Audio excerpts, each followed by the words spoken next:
Welcome to Tabletop Gaming Guild. Tabletop Gaming Guild is all about the experiences and memories that playing tabletop games with friends and families can create. Today we're looking at Creature Caravan, designed by Ryan Lockett and published by Red Raven Games.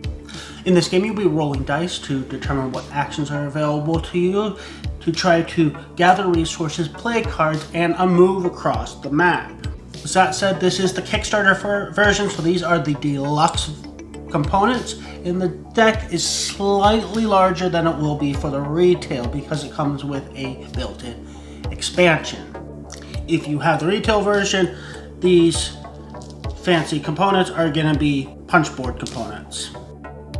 Everybody gets their starting components, a hand of cards, and once you decide the turn order and initial placement, turns are then simultaneous. At the beginning of a turn, you will roll your dice and determine if you like those numbers. If you do not, you can re-roll once, but you have to re-roll all of your dice. Actions are done by placing a dice onto one of the action spots. The die value has to be equal to or greater than the number of pips printed on that action spot. You'll notice that you have a number of action spots on your player board, as well as many of the cards that you can get played later have action spots as well. The free actions consist of either trading in cards from your hand, 1-to-1 for food, or 3-to-1 for coins. You can also, as a free action, play a card from your hand, paying the cost in the top left. Before we get into the regular actions you can take, let's look at the map. And you'll notice on the map there are 4 types of terrain. There's plains, mountains, valleys, and lakes.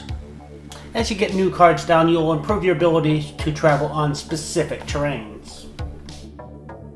There are also various icons that may give you rewards for ending your turn there, or may be referred to by cards. I want to bring special attention to the Ember Zombie spaces. That's anytime you step on, spawn an Ember Zombie that you can fight or suffer the point penalty for failing to defeat. Finally, you have the Easter egg tile that you get bonus points for if you reach by the end of the game. While there's many things that you can score you points in this game, distance travel is one of the major ones. So now that we got a grasp on the map, the actions you can take will make more sense. Combat in this game is pretty unique. If you are in a space with a Ember Zombie, you can assign dice to every available combat action you have. You then choose an available zombie to defeat that does not exceed the total sum of your dice. This is the trade market, and it works just like the zombie ones. Select a column to enter, and give up the resource shown, in this case a coin, to get food equal to that number plus 2. So in this case I'd be giving up 1 coin for 3 food. And at the end of the game that's worth 2 points. The key to these 2 boards though is that at the end of each round, cubes will slide down.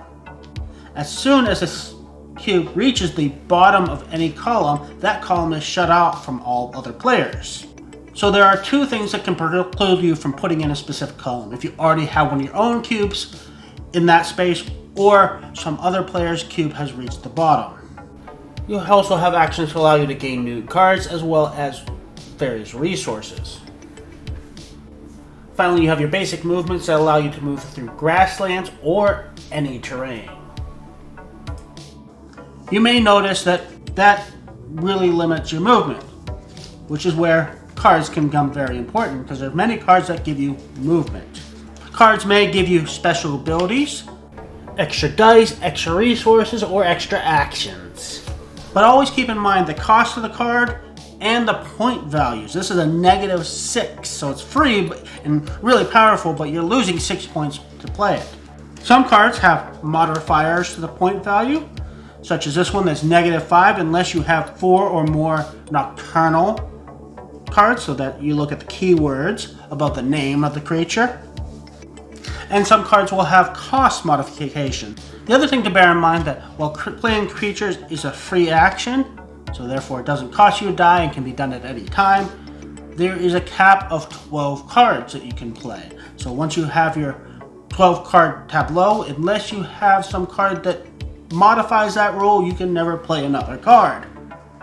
Your turn will end when you choose not to take any further actions, in which case you will place a camp, in your current locations, take any rewards given to you by that location, and then wait for everybody else to finish their turn. Once everybody else is finished, you will adjust the 2 market boards. The game ends after 12 turns, at which point all players should have all 12 of their camp tokens on the board. Everything you've done throughout the game can factor into scoring.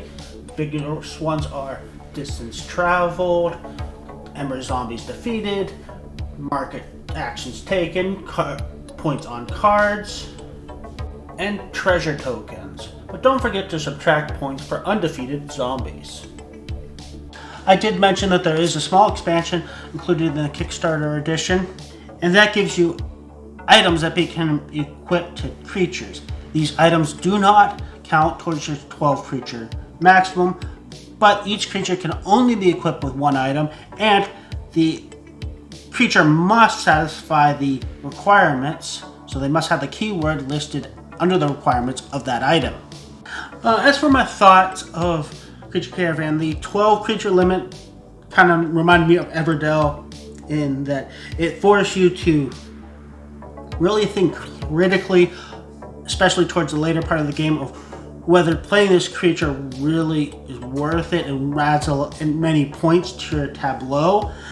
There's a lot of cards that require certain keywords to be able to score. Making sure you actually satisfy those can be a lot more important than potentially than getting the abilities or actions listed on the cards.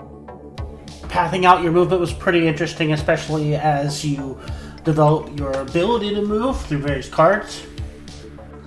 The Ember Zombies add a nice little twist of, well, do I want to avoid those and spend the extra time to go around them, or do I want to land on them and fight them and get the points for fighting them? Well, if you want to fight them, you gotta get a few cards that give you combat, because pretty quickly these low cost combat things are going to be filled up and blocked off. I really like the card art in this game. I was not sold at first. It's a little bit more muted than Ryan Lockett's usual game, but I think that really increased the playability. It made it very easy to read the cards and get play going fast. The various card powers were interesting. Some of them were incredibly powerful, but also pretty well balanced as far as cost. My only real complaint about this game is actually the simultaneous play. While that did do a lot to speed up the game, it did often lead to people forgetting to wait for the other players or forgetting to update the market board. Alternatively, it could also lead to, if one player was playing a longer, slower paced game, there could be some downtime caused by this. Normally, if it's a turn-based, well, yeah, you're paying attention to what they're doing, you care what you're doing, but because this is simultaneous and there's really no player interaction, you're often not paying attention to what they're doing. You're just planning your own turn, so that dead time can be a little annoying, little frustrating. The simple way to resolve that issue, though, is keep it to lower player counts. This plays really well with 2 or 3 players. I haven't tried it with 4. I would be hesitant to do it, though. So that's my thoughts of Creature Caravans. I hope you enjoyed watching this and gave you a good idea of whether you're interested in picking this game up. Thank you again for watching. Please join us again on YouTube, Twitch, Instagram, and other social medias. And please don't forget to like and subscribe.